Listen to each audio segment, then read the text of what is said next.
السلام عليكم ورحمة الله وبركاته. الحمد لله رب العالمين والصلاة والسلام على رسوله الأمين ومن تبعهم بإحسان إلى يوم الدين أما بعد. প্রিয় শ্রোতা মণ্ডলী, দার্সে রমজানের চতুর্থ পাঠ, বিষয় রমাজান এবং তেলাওয়াতে কোরআন। আজকের ভিডিওতে তেলাওয়াত সম্বন্ধে কিছু আলোচনা করব, কোরআন মাজিদের তেলাওয়াত সম্বন্ধে কিছু আলোচনা করব।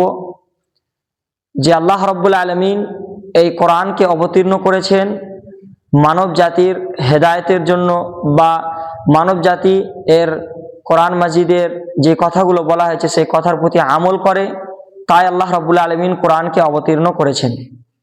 কিন্তু কোরআন তেলাওয়াত করারও অনেক ফজিলত রয়েছে। একটা শব্দ পাঠ করলে 10টি নেকি পাওয়া যায়। আর এটা আল্লাহ রাব্বুল আলামিনের বিশাল বড় একটা নিয়ামত, যেটা অন্য কোনো গ্রন্থতে নাই, যে সেই গ্রন্থ তেলাওয়াত করলে এতটা নেকি পাওয়া যায় যতটা কোরআন পড়লে পাওয়া যায়।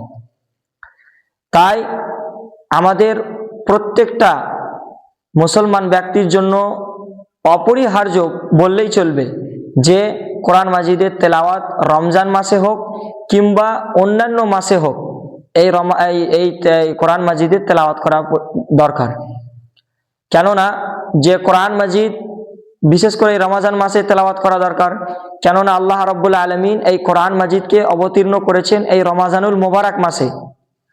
আর রমাজানুল মোবারক মাসে রাসূল সাল্লাল্লাহু আলাইহি ওয়াসাল্লামের এটা অভ্যাস ছিল যে তিনি রমাজানুল মোবারক মাসে বেশি বেশি করে কোরআন তেলাওয়াত করতেন। তিনি তেলাওয়াত করে জিবরাইল আলাইহিস সালামকে শোনাতেন, জিবরাইল আলাইহিস সালাম তেলাওয়াত করে রাসূল সাল্লাল্লাহু আলাইহি ওয়াসাল্লামকে শোনাতেন। তো এইভাবে তিনি বেশি বেশি করে এই রমাজানুল মোবারক মাসে কোরআন তেলাওয়াত করতেন। তাই আমাদের প্রত্যেকটা মুসলমান ব্যক্তির জন্য এতটা জরুরি যে সে যেন রমাজানুল মোবারক মাসে, বিশেষ করে রমাজানুল মোবারক মাসে তেলাওয়াত করার জন্য একটা রুটিন তৈরি করে নেয়, যে আজকে আমাকে 1 পারা বা 2 পারা পড়তে হবে, বা 5 রুকু পড়তে হবে, বা আমাকে 4 পৃষ্ঠা 5 পৃষ্ঠা পড়তে হবে। এইভাবে যখন আমি রুটিন তৈরি করে নেব, আর প্রত্যেক দিন আমার রুটিনের মধ্যে কিছুটা পরিবর্তন নিয়ে আসতে হবে। আজকে 5 পৃষ্ঠা পড়লাম, তো কালকে আমি 6 পৃষ্ঠা পড়বো, 7 পৃষ্ঠা পড়বো, এইরকম করে প্রত্যেক দিন বাড়াতেই হবে। আর এই কোরআনের অনেক ফজিলত রয়েছে। এমনকি আব্দুল্লাহ বিন মাসউদ রাদিয়াল্লাহু তাআলা আনহু থেকে বর্ণিত, তিনি বলেন যে রাসূল সাল্লাল্লাহু আলাইহি ওয়াসাল্লাম বলেছেন, মান ক্বারা হারফান মিন কিতাবিল্লাহ ফালাহু বিহি হাসানাতুন, যে ব্যক্তি কোরআন মাজিদের একটা শব্দ পাঠ করলো তার জন্য একটি নেকি রয়েছে। ওয়াল হাসানাতু বিআশরি আমসালিহা, আর সেই একটি নেকি 10টি নেকির সমান, মানে কি একটি নেকিকে বাড়িয়ে 10টি নেকি করে দেওয়া হয়।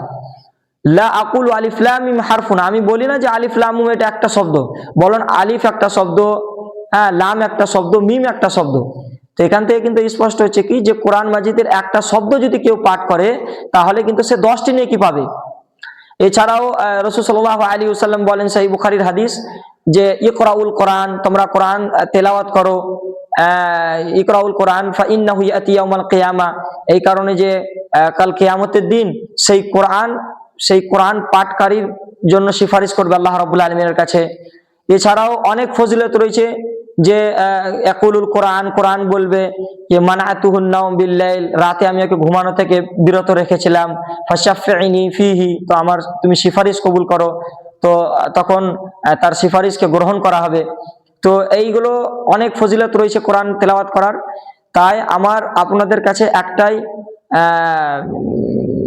আপিল থাকবে, সেটা হচ্ছে কি যে আমরা রমাজানুল মোবারক মাসে বেশি বেশি করে কোরআন তেলাওয়াত করব।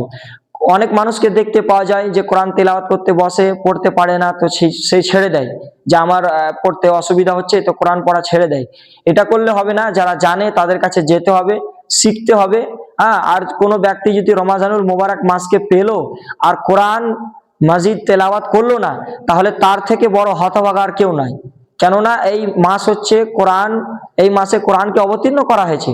আর যেই মাসে কোরআনকে অবতীর্ণ করা হয়েছে সেই মাসে আমরা যদি সেই মাসের মর্যাদাকে সামনে রেখে আমরা যদি কোরআন তেলাওয়াত যদি না করি, তাহলে আমার আপনার থেকে বড় হতভাগা আর কে হতে পারে।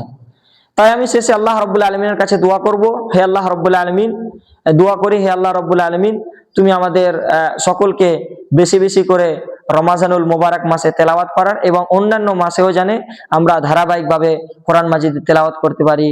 আমিন। ওয়া আখিরু দাওয়ানা আলহামদুলিল্লাহি রাব্বিল আলামিন। আসসালামু আলাইকুম ওয়া রাহমাতুল্লাহি ওয়া বারাকাতুহু।